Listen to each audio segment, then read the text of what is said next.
আজকে আমি তোমাদের সাথে দারুণ একটা রেসিপি শেয়ার করব। তো আজকে আমি তোমাদেরকে বানিয়ে দেখাবো একদম ইউনিক স্টাইলে স্ন্যাক্স রেসিপি।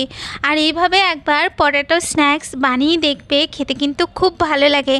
আর ইভিনিং টাইমের জন্য তো একদম বেস্ট রেসিপি। তো দেখো, প্রথমে আমি বানিয়ে নেব আলুর পুর বানানোর জন্য প্রথমে আমি এখানে কড়াইয়ের মধ্যে সামান্য তেল দিয়ে এরপর আমি ওর মধ্যে দিয়ে দিয়েছি একটুখানি আদা কুচি আর রসুন কুচি। তারপরে হালকা একটু ভেজে নিয়ে ওর মধ্যে দিয়ে দিয়েছি পেঁয়াজ কুচি। এরপর আমি পেঁয়াজটাকে হালকা একটু নরম হওয়া পর্যন্ত ভেজে নিয়ে তারপর ওর মধ্যে দিয়ে দেবো বেশ কিছুটা লঙ্কা কুচি। এরপর হালকা নাড়িয়ে নিয়ে এরপর আমি ওর মধ্যে আগে থেকে সেদ্ধ করা আলুকে এইভাবে হাতের সাহায্যে একটুখানি ম্যাশ করে নিতে হবে। এরপর আমি ওর মধ্যে দিয়ে দেবো পরিমাণ মতো লবণ, হলুদ, দিয়ে দেবো একটুখানি জিরের গুঁড়ো, আর এখানে আমি দিয়ে দিচ্ছি একটু ভাজা মশলা, আর আমি দিয়ে দিচ্ছি সামান্য একটু চিনি। এরপর আমি ভালো করে একটুখানি নাড়িয়ে ছাড়িয়ে নেব।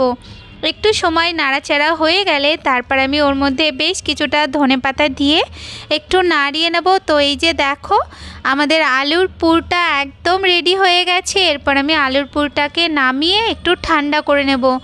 আর এই দিকে আমি আগে থেকেই ময়দা মেখেছিলাম, যেরকমভাবে আমরা সিঙ্গারার ময়দা মাখি, তো সেরকমভাবে আমি ময়দা মেখে রেখে এরপর আমি বড় বড় দুটো লেচি বার করে নেব। এরপর আমি একটা লেচিকে নিয়ে ওর ওপরে সামান্য একটু ময়দা দিয়ে এরকম বড় আকারের একটু রুটি বানিয়ে নেব। আর রুটিটা কিন্তু একদম পাতলাও হবে না, আবার একদম মোটাও হবে না, মিডিয়াম হবে।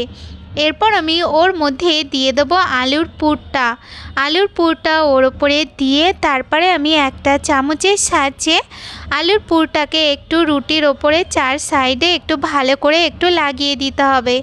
এই যে দেখো এরকমভাবে। এরপর আমি ওর ওপর থেকে আরেকটা যে রুটি আমি বেলেছিলাম সেই রুটিটা দিয়ে তারপর ভালো করে এইভাবে একটু চেপে দিয়ে এরপর আমি একটা ছুরির সাহায্যে এইভাবে একটুখানি কেটে নেব। তো এখানে আমি 1.5 ইঞ্চির মতন একটুখানি চওড়া করে কেটে নিয়েছি। তো এই যে দেখো, আমার সবটা কাটা হয়ে গেছে। কাটা হয়ে গেলে এরপর আমি এরকম একটা কাঠির সাহায্যে এইগুলোকে আমি এরকমভাবে একটু করে নেব। আশা করছি তোমরা বুঝতে পারছো যে আমি কিভাবে করছি। আর এই কাঠিগুলো তোমরা ইজিলি বাজারে কিনতে পাবে। তো এই যে দেখো, আমাদের স্ন্যাক্সটা তৈরি হয়ে গেছে, আর এটা দেখতে কতটা সুন্দর হয়েছে। আর এইভাবেই আমি আর যে সব স্ন্যাক্সগুলো সেগুলোকে আমি বানিয়ে নিয়েছি। এরপর আমি এই স্ন্যাক্সগুলোকে এরকম মিডিয়াম গরম তেলের মধ্যে দিয়ে একদম গ্যাসটা কমিয়ে দিয়ে এরপর ভালো করে ভেজে নেব। আর একটা সাইড যখন একটু হালকা লালচে লালচে হয়ে যাবে এরপর উল্টে দিয়ে অপর সাইডটাও ভেজে তুলে নিতে হবে। আর এইভাবেই আমি সবগুলোকে বানিয়ে নিয়েছি। তো তোমাদের রেসিপিটা কেমন লাগলো আমাকে অবশ্যই বলো, আর ভালো লাগলে রেসিপিটা ট্রাই করো। আজ তাহলে এই পর্যন্ত, দেখা হচ্ছে নতুন রেসিপির সাথে। টাটা।